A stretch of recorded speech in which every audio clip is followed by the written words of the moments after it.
Suddenly you remember that you forgot to lock your car. Oh gosh, what do you do now? You can't get out, it'll be too disturbing. You cannot enjoy the music, and you're caught in between. That is the image of life for most people.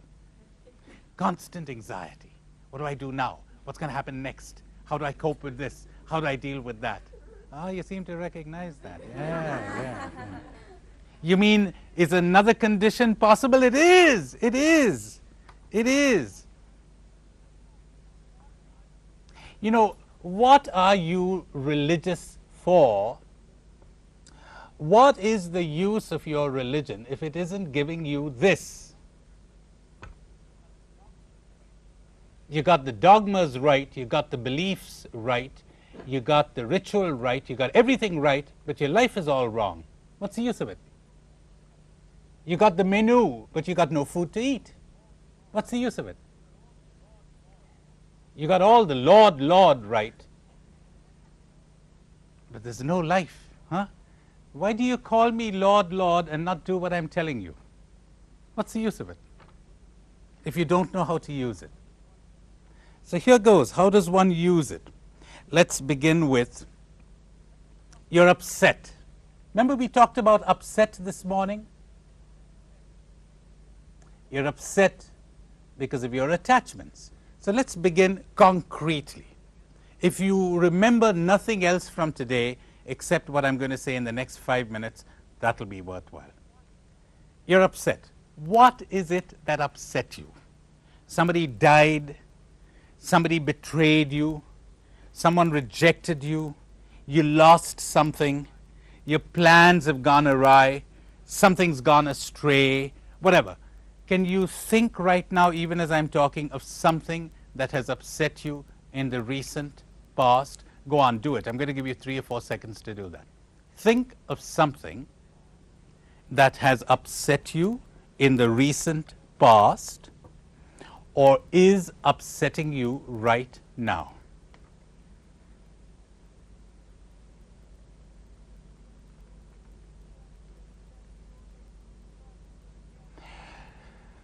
Then get your soul ready for a shock. Here it comes. I say it just like it is. I'm going to lob the bomb right into your midst. Listen to this. Nothing in reality, nothing in life, nothing in the world upsets you. Nothing has the power to upset you. Did anyone tell you that? All upset exists in you, not in reality. You could underline the word all.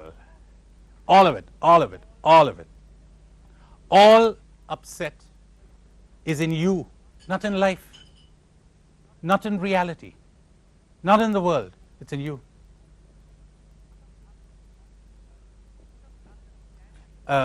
Just understanding this has changed the lives of people, 180 degrees round. Just understanding this and no more. Reality is not upsetting. Reality is not problematic. If there were no human mind, there would be no problems. All problems exist in the human mind. All problems are created by the mind. Somebody said to me in Denver last summer, wouldn't there be some problems that exist in reality and not in me? I said to him, if we take you out of there, where's the problem? No problem. Now, to me, this is a truth so simple, a 7-year-old child could understand it. But I've met people, who are doctors in all sorts of things, but they never understood it. Never understood it. They just took for granted that problems exist in the world. Problems exist, or By problem, I mean something that upsets you, okay? I'll repeat that. By problem, I mean something that upsets you. They think it exists in the world. They think it exists in other people. They think it is in life. No, no, no. It's in them. As simple as that. Nothing has the power to upset you. Now I'll work that out concretely. Somebody broke their promise, okay? You're upset. What do you think upset you? Broken promise? Because I could bring another individual here in your place, and she or he is faced with a broken problem, a broken promise, and is not upset. How come you got upset? Now you choose to think, you were trained to think, that was the broken promise that upset you. It wasn't the broken promise. It was your programming. It was your training. You've been trained to upset yourself every time you're faced with a broken promise. You're planning a picnic on Sunday, and the picnic gets rained out. Where do you think the upset is? In the rain or in you? In the rain or in your reaction to the rain? I'll repeat that. The upset feeling is not caused by the rain, but by your reaction to the rain. Someone else would react differently. No upset.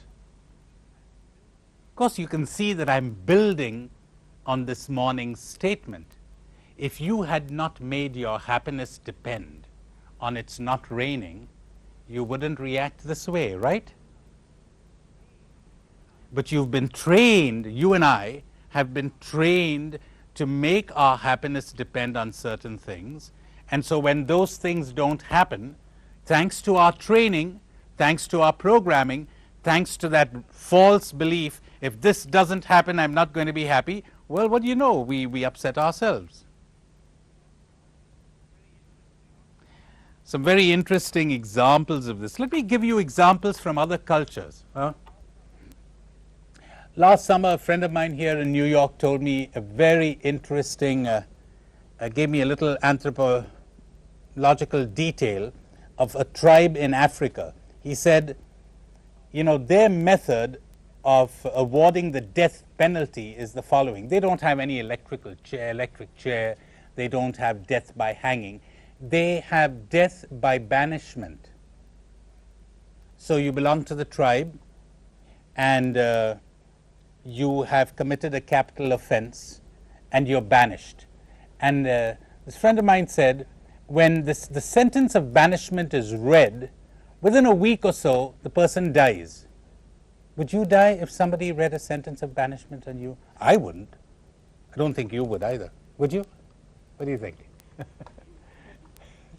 I mean, we might feel it, right? I mean, we're banished to another place, but we wouldn't die, for heaven's sake. They die, literally. There's a Jesuit friend of mine in Mexico who told me about a belief among the natives in one part of Mexico that if they touch a certain type of stone, they would die. They're quite convinced of this. So there was a youngster who was running, it seems, and then his foot touched this kind of cursed stone. And the boy came to father and said he was going to die. And father said, oh, that's superstition. I don't believe this. Well, that night, the boy's mother came to the priest and said, Father, would you please come with the last sacraments? And father said, look, that's superstition. Don't you encourage that kid, or he's going to really, you know, it's going to be a kind of a self-fulfilling prophecy. This is rubbish, etc., etc. So he didn't go. Well, the next morning, the kid had died. He had literally died. He was convinced of it, so he died. One hears of students in certain cultures, in certain communities, in certain countries, who take their examinations so seriously. I hope you don't take those blessed examinations of yours as seriously. Take them so seriously that if they fail, they commit suicide. I know people who fail and say, great, doesn't matter at all. And somebody else, suicide. Why the difference in reaction? Now, let's draw the conclusions. Who killed him? Who killed her? The examination? The failure? What do you think? Let's get some response. What would you say? Herself, her reaction, right? Her reaction. You could say about the guy who was banished there from that African tribe. Suppose I said to the judge, the banishment killed him. The banishment did not kill him. It was his belief, his culture, his indoctrination, his programming that killed him. The kid whose foot touched the stone, did the stone kill him? Oh, no, no. It was his belief, his programming. You got that much? Now we apply it to our daily life. And the application is devastating, explosive. You could explode into happiness forever. You really could. I'm going to get you to try it. I'll give you a little bit of a break, and I'll give you an exercise on this. And some of you are going to experience it right here in this room. Watch. Something has upset you. Did you hear that expression? Something has upset you. That's the way the English language is. That's the way all languages are. Something upset me, nothing upsets you. The accurate way to speak would be, I upset myself on the occasion of something. But who speaks like that? So you upset me. No, no, no. Your behavior occasioned my upsetting myself. But we hate it, don't we? We love to make the world responsible, or people responsible, or life responsible, or God responsible. You did it. Not the upset. Not the upset. Are you getting some inkling of what it would mean if you really grasped this? You'd be above it all. That's one nice definition of spirituality. Spirituality means to no longer be at the mercy of any event or any person or anything. Hey, I didn't say not to love people. I said you're not at their mercy anymore. You're no longer at the mercy of any event or of any person or of anything. In other words, no matter what happens, you no longer upset yourself.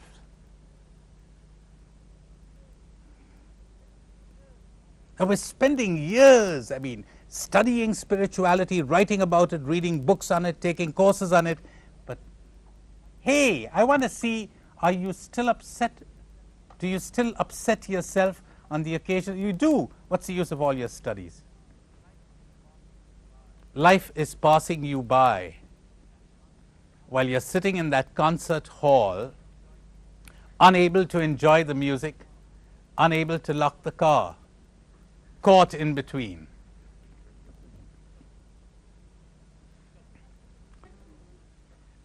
All right, now let's see if we could work this out concretely.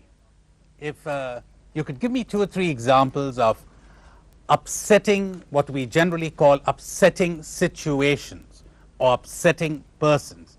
If it were personal to you, that would be even better, but it doesn't have to be personal. It could be something that you've experienced, something that someone else has experienced. What's your name? Kathleen. Kathy? Mm-hmm. Kathleen? All right. Go ahead, Kathleen. All right. If someone died, so here's an example, okay? Someone dies and I'm upset. What upset me? The death of this person. No.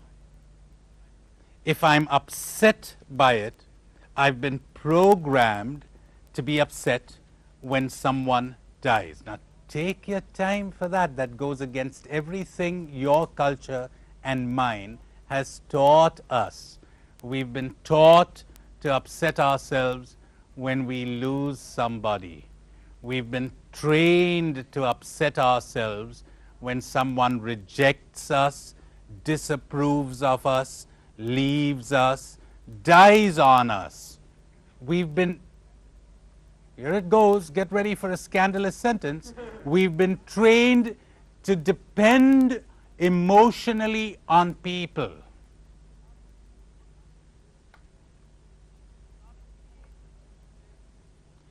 To not be able to live emotionally without people. I stress emotionally. So, well, naturally, I'm upset because someone I was attached to has died. The death upset me. On the occasion of this, I have been trained to upset myself. It sounds almost blasphemous, huh? It's awful. Think it over. Let's get a couple of examples more. Yes? Seeing someone on the street who doesn't have enough to eat.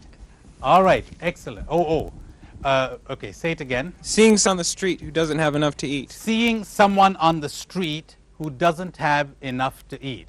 That's a great example, because it seems like, look, we ought to be upset. Now let me take that slowly, all right?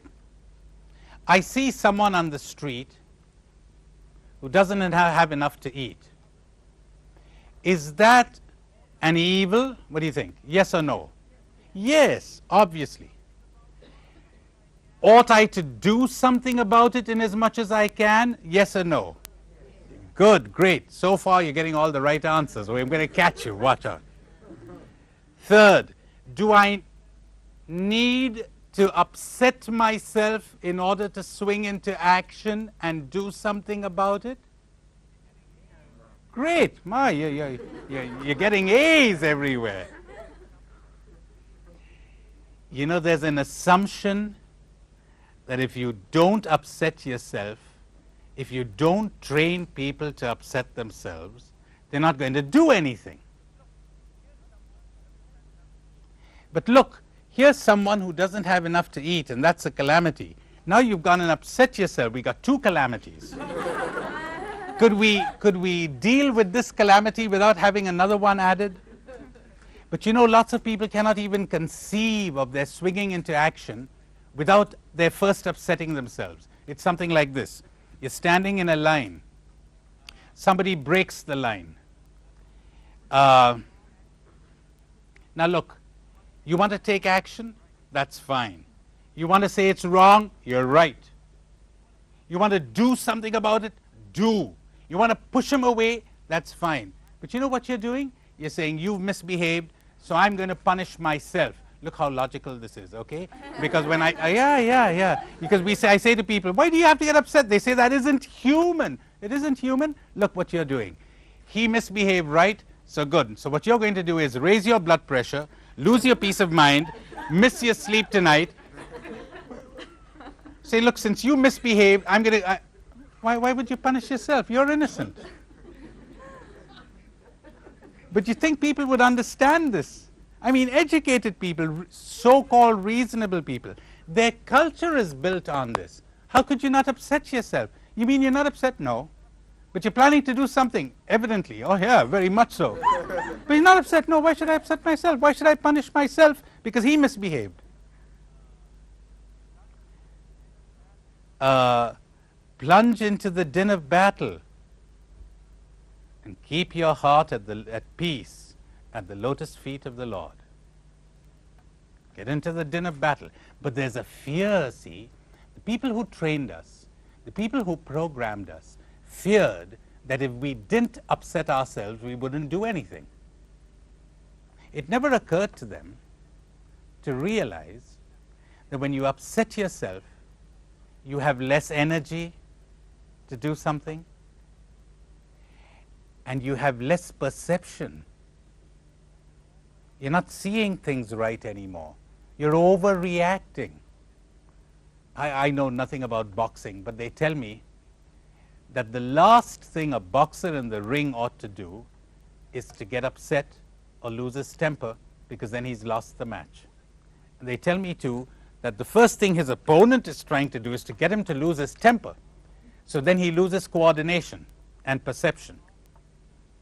And how often people who get into social projects, great projects for the welfare of others, they get so involved emotionally and so upset that they destroy the very work they set out to do.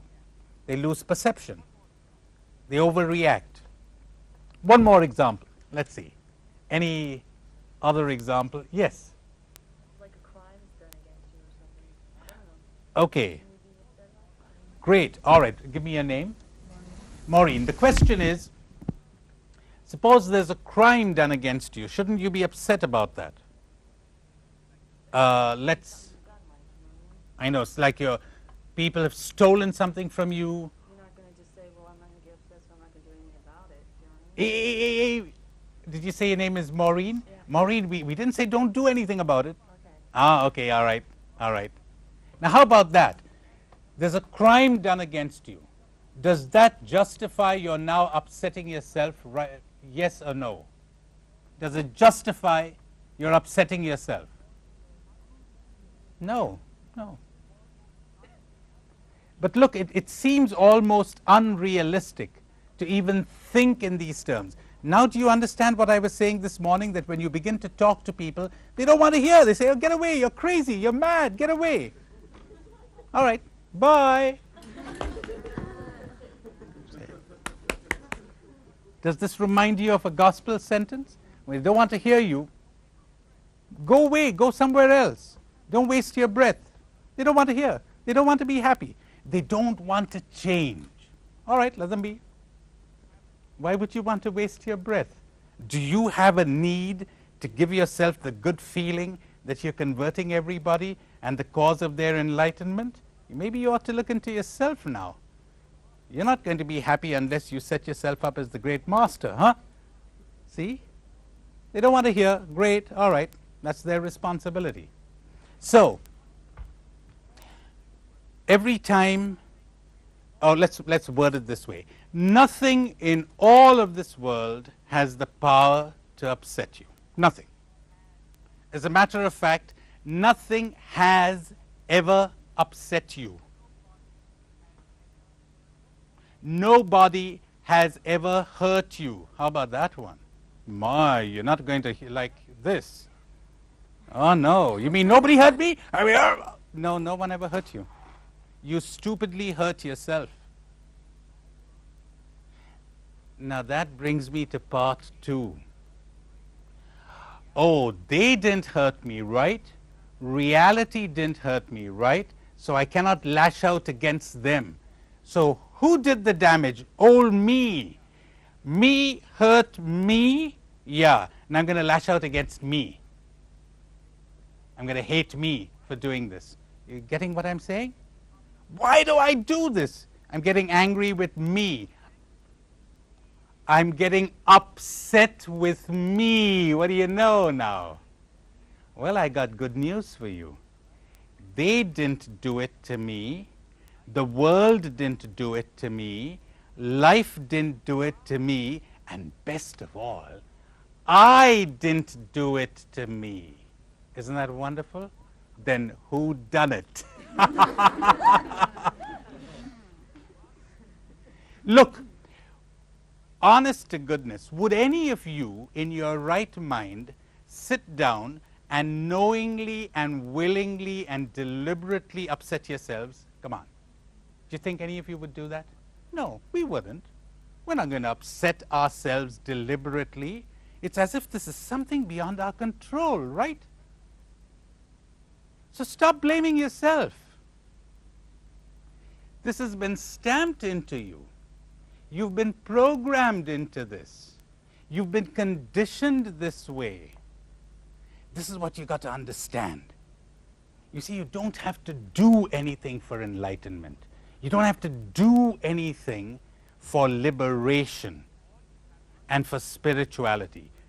All you have to do is to see something, understand something. If you would understand it, you'd be freed.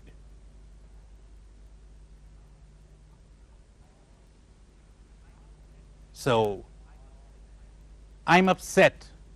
I've upset myself. They did it to me. Wrong. I did it to me. Wrong. It's my programming that's doing it to me. It's the culture that's doing it to me. This is the way I've been brought up. This is the way I've been trained. That native in that part of Africa is banished. The sentence killed him. Wrong. He killed himself. Wrong. It was his programming that did it.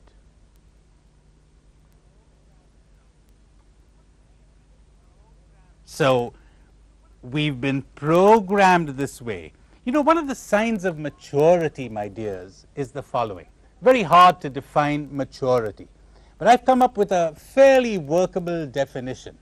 Maturity is when you no longer blame anyone. You don't blame others, you don't blame yourself. You see what's wrong and you set about remedying it. That's one pretty good sign of maturity. You know, you'd be amazed how childish people are. They're so childish. I mean, if you've seen a little child, as a matter of fact, you can almost take for granted that in its present state of lunacy, 99.999% of humanity is childish. Just hang around. Hang around for half a day, you'll find our greatest men and women indulging in acts of childishness. Utterly childish. You know the way a child behaves? A little kid, I don't know about here in the States, but in India, I mean, they bump their knee into a table, and they're saying, wow, and everybody goes, who hit you? The table? Naughty table, naughty table. I'm saying, oh, table, naughty table. And then the kid's feeling good. See how childish that is? Huh? So they're coming to you and say, now who hit you? My wife, my husband, my superior. Aren't they awful? They're terrible. And the little baby's feeling good. And he's the president of whatever big association or country or whatever. So, my God, how childish can a person get? And they don't know their childishness. They got to blame somebody. But no, maturity is to understand that no one is to blame. Or better still, more accurately put, not to give yourself the childish emotional outlet of blaming others or yourself, but rather seeing what went wrong and setting about remedying it. Do something about it. See? So, they're not to blame, you're not to blame. It's the programming that's doing this to you. Now, you're probably a bit too tired to do any exercise or anything, but I'm still going to offer you one. It'll only take a couple of minutes. See if it has any effect on you. Think of something that till now you would have said has upset you.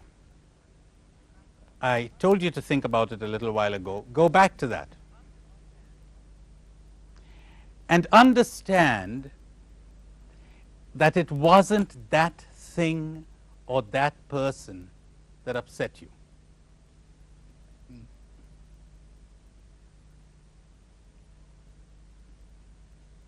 It was your programming.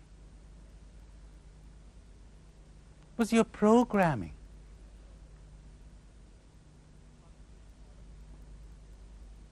It wasn't their meanness. It wasn't their disapproval. It wasn't their rejection. It wasn't the failure. It was your programming that upset you. And see what happens to you.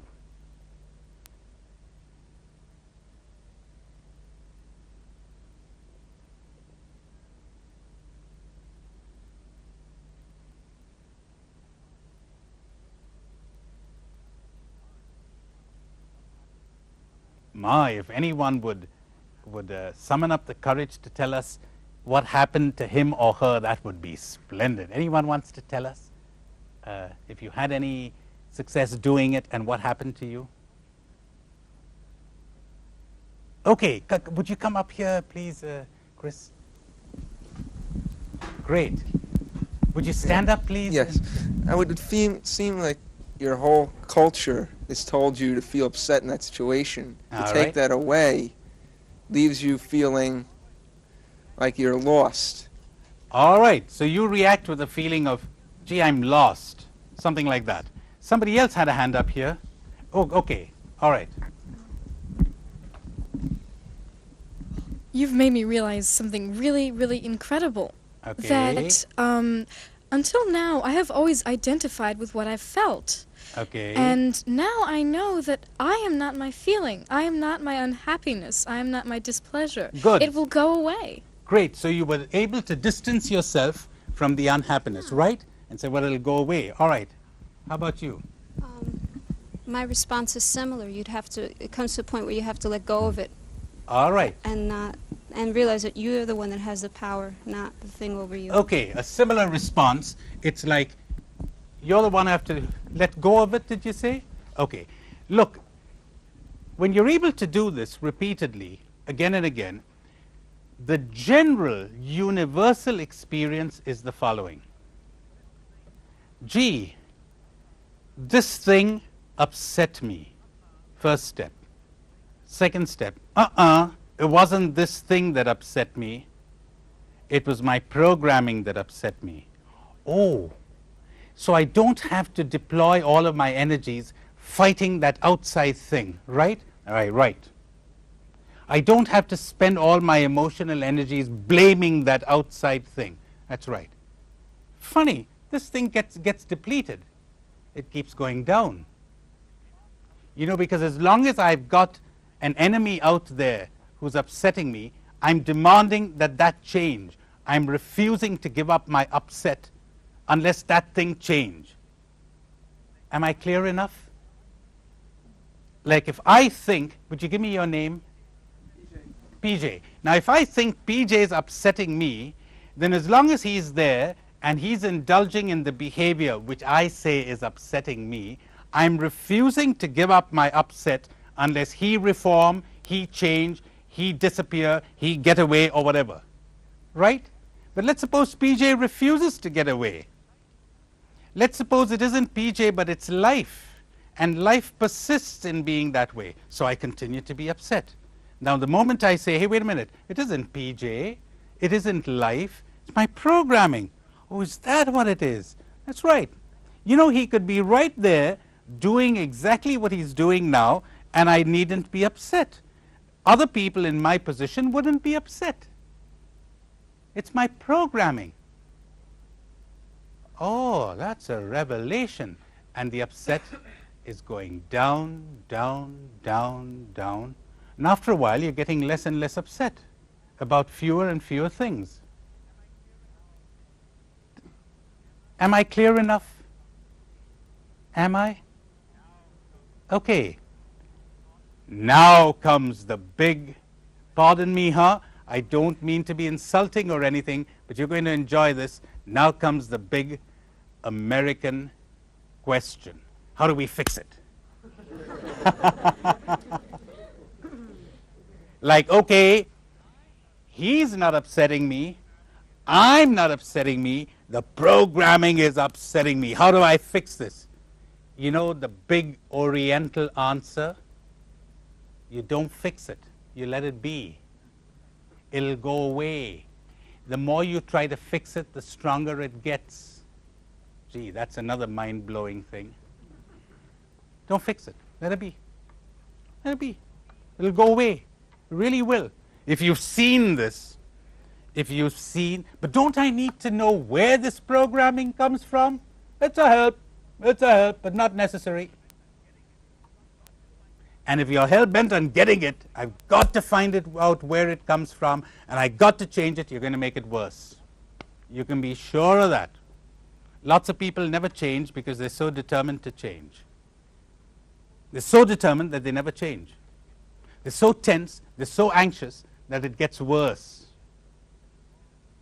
So here's another thing that particularly people in the West and in the East, we're all the same. You know, the kind of stuff I give you here, I give in Japan, and I give in India, and I give in Spain, and Latin America, and everywhere the people are the same. You've got a thin veneer of culture that's different, but deep down we're all the same. Same problems everywhere. The hatred is the same, the conflict is the same, the guilt is the same, the dependence on people's opinion and on the emotional dependence on approval is the same. It's exactly the same. Just scrape off the exterior culture, we're all the same. Now, Everywhere people are trying to fix it too. How do I change it? You don't change it. You understand it. You look at it. You observe it. It'll take care of itself. Then what happens is you don't change it. Life changes it. Nature changes it. The way you don't heal yourself, nature heals itself. You just do something to aid nature. So let me wrap this up, and we'll take a kind of a 7-minute break to field questions in case I've not been clear enough. And to aid the questions, I'll make it a little more outrageous, okay? I'll make it a bit more outrageous. When something happens that we commonly say upsets you, it isn't this thing that upsets you. Life is not rough on you. Life is easy. It's your programming that is rough on you. Life is easy. Life is delightful. Think of my friend Ram Chandra, the rickshaw puller. All right. So it isn't this thing outside there that's causing the upset. It isn't you that are causing the upset. It's your programming. You got people you're living with. You're having difficulty in human relations. Human relations are never difficult. It's your programming that's difficult. There are never any difficulties in relating to people. There are only difficulties in your programming. How come you're getting upset? You mean it's possible to live with a guy who's losing his temper every day and not get upset? Yes, yes, very much so. Not be upset. You mean when somebody insults you, you're not getting upset? That's right. Why not? Why not be upset when someone insults you? I mean, when the letter isn't received, it's sent back to the man who wrote it or the woman who wrote it. You don't receive it, it goes back. How come you received it? You know why you got insulted or why you were upset by the insult? Because you took it, that's why. Silly. Why did you take it? You mean it's possible not to take it? You mean you call this being human, living like a little monkey? Anyone pulls a string and you jump? I'll tell you what it means to be human. You know what it means to be human is, it's something like this. A guy goes and buys a newspaper every day from a newspaper vendor. The newspaper vendor is always rude to him. So a friend of his says, why do you buy your paper from this guy? He's always rude to you. Why don't you buy it from someone else just next door? Says this guy, why should the vendor decide where I buy my newspaper? Why should he have the power to decide that? Now you're talking about a human being. Otherwise you're talking about monkeys. You could control them, just twist their tail a little and they act in predictable ways. Programming. Programming. So it isn't the person who has upset you. It isn't you who have upset yourself. It's your programming. All you have to do is understand this and distance yourself from it. Understand it. You want to do something about that programming? If you can, fine. Is it necessary? No. If you're understanding it, you know it comes from your programming, not from you, not from them. It'll take care of itself. It really will. You'll be amazed that after a few months, things that before would have made you sick with anxiety or with suffering or with whatever, you can take in your stride with perfect peace. You're quite relaxed about. That's the spiritual life. That's dying to yourself, dropping that programming. You drop it by understanding it for what it is. Call it by its name.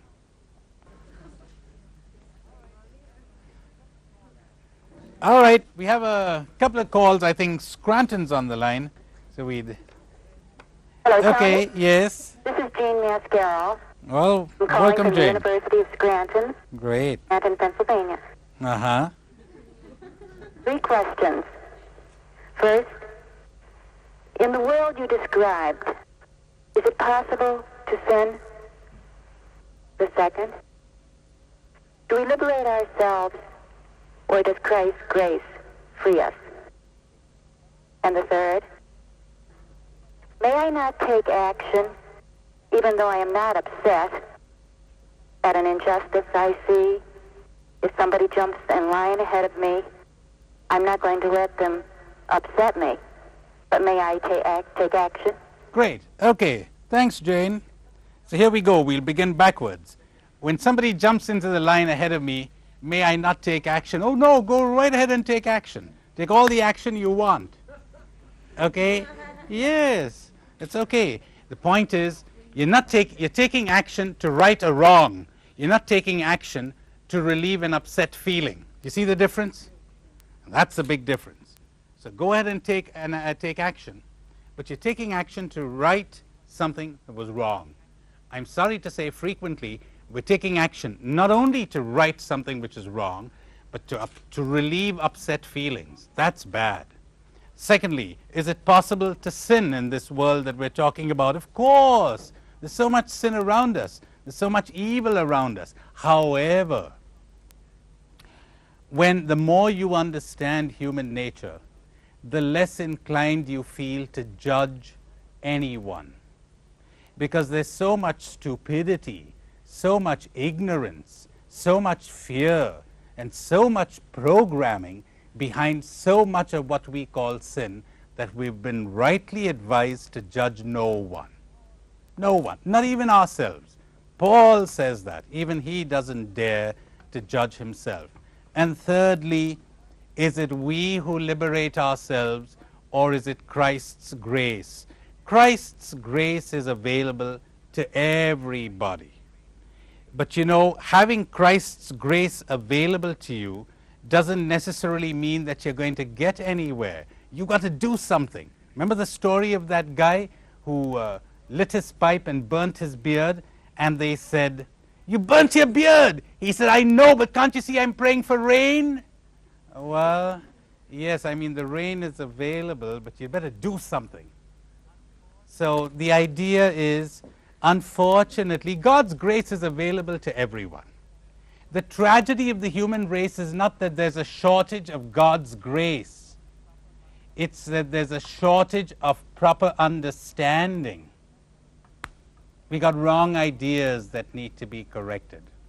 All right, so that much for your questions. So much for your questions, Jane. Let's get somebody else. Isn't this fun, getting people calling from all parts of the States? Okay, you're on the line. Hello. Hello. Yes, Father. This is Pat Jeremiah from Jacksonville University. Would you give me your name again, please? Pat Jeremiah. Pat. Yes, Pat. Okay, Pat, I got it. You have a great deal of education and travel in your background. And while these are not necessary for the enlightenment as you define it, I wonder if you could comment on how they prepare you as steps of growth to be ready to accept the truths that you speak of. Okay. Thanks, Pat. Thank you. Thanks for calling. Well, does an educational background prepare you for this sort of thing? No! You need common sense and intelligence, which has nothing to do with erudition, literacy, or learning of any sort, period. Don't you get away with the thought that a PhD is better equipped than a simple illiterate peasant in the Andes.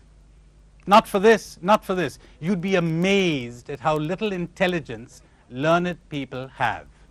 You really would. You really would. I mean it. You've got to deal with them.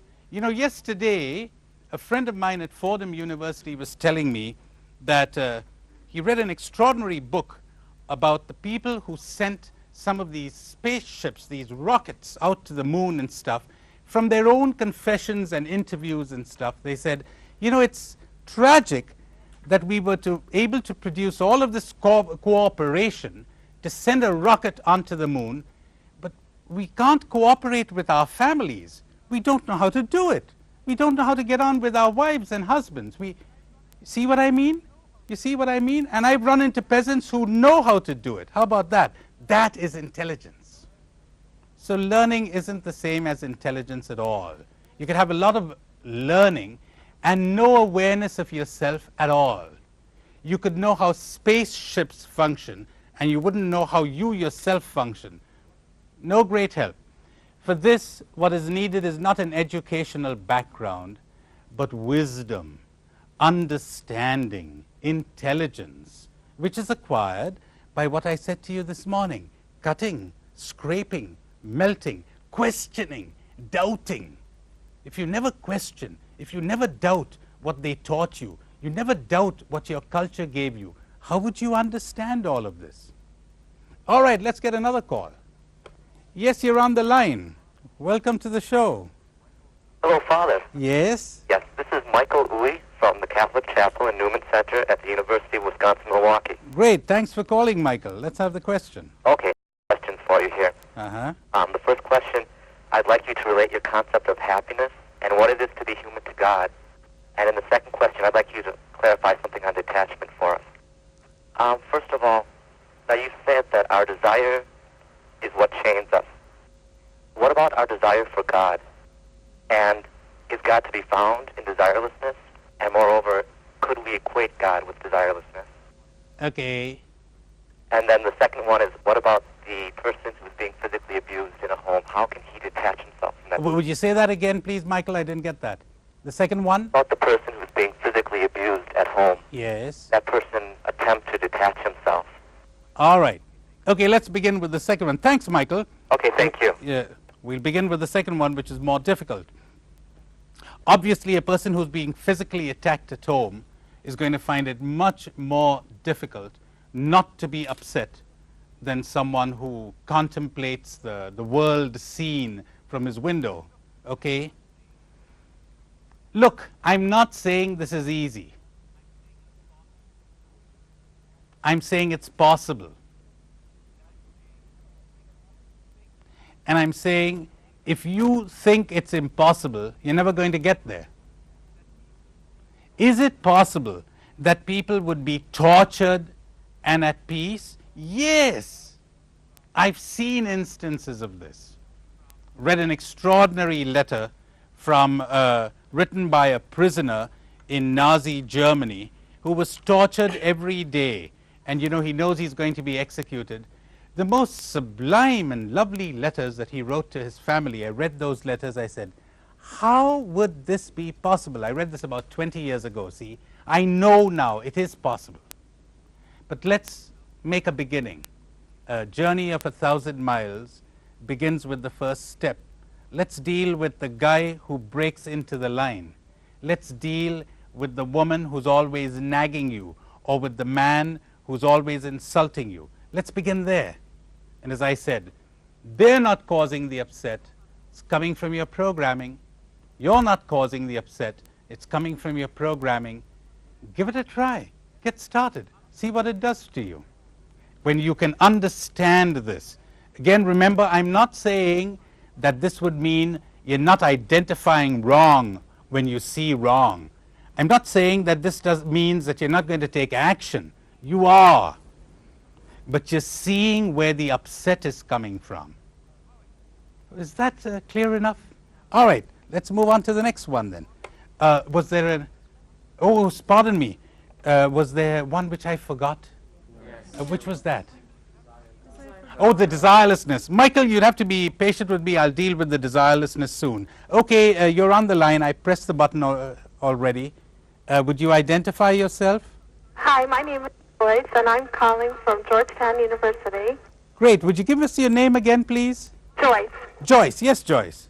Okay, my question is, does true happiness come from within a humanly desire and control for happiness, or does it come from a soul desire to know God and to know Jesus Christ? Okay. Very good. We could tie in, thanks, Joyce. We could tie in your question with the one of Michael. The desire for God. Now, you know, St. Thomas Aquinas, the prince of Catholic theologians, at least was unanimously considered the prince of Catholic theologians till quite recently, says,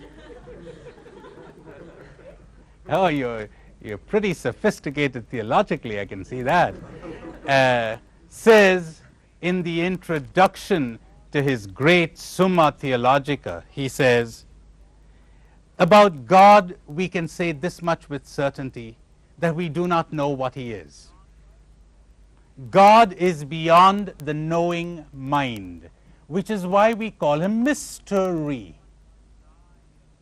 How does one desire what one cannot and may not even conceive, what one speaks of in symbolical, analogical terms? So you see, when we talk about desiring God, we don't talk of God as an object out there, as a person out there that we can fully conceive or understand. And so that doesn't fall in to what I'm talking about, because you're desiring you know not what. So, frequently people, when they talk about desiring God, will set up some kind of an image and begin to desire that image frequently. But to desire the unknown, the unknowable, that which is beyond all human conception and understanding, the mysterion, the mystery, what does that mean? We have no idea. So as Michael said pretty well, could we equate that with desirelessness?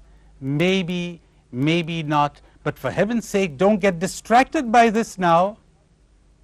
Get on with the task.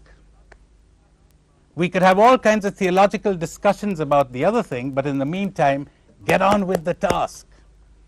Get on with self-observation, self-awareness, self-understanding, self-liberation. Then you will understand better, beyond understanding, as St. Paul says, what God is. Well, I'm not too sure that's much clearer than when we began, but don't forget we're talking about God. Look, let me tell you a powerful little story which will illustrate what I'm saying. Everywhere I go, I find people fighting about God. I find people killing one another in the name of God. They're obviously not killing one another in the name of God, but the God they think they know, right? Well, I'm sorry I'm going to have to disappoint you. We've got 5 calls waiting. Let's go take the calls first, then I'll tell you the story. All right? All right, you're on the line. Hi, my name's Jeff, and I'm calling from the University of Texas at El Paso. Yes, Jeff.